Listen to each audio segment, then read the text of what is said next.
For today's dish, we're going to cook chicken curry. So tara, samahan niyo ako magluto mga par.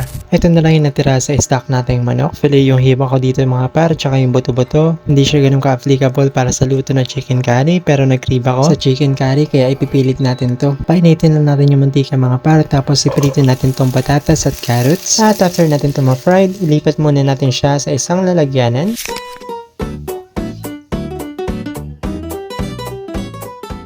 At after natin siya mahango mga par, magigisa naman tayo ng bawang, sibuyas at luya. At pagkatapos, isunod na rin natin yung manok. Nahiwa ko na nga itong mga par. At iprito lang natin to. Tapos sa akin gusto ko medyo toasted.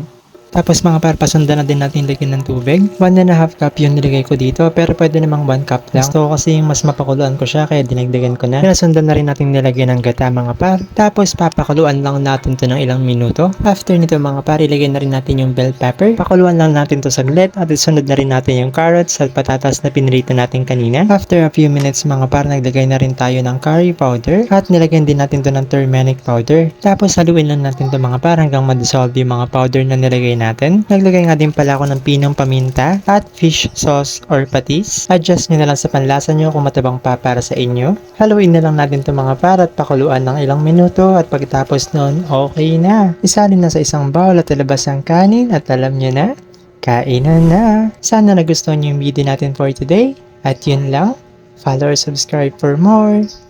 Bush!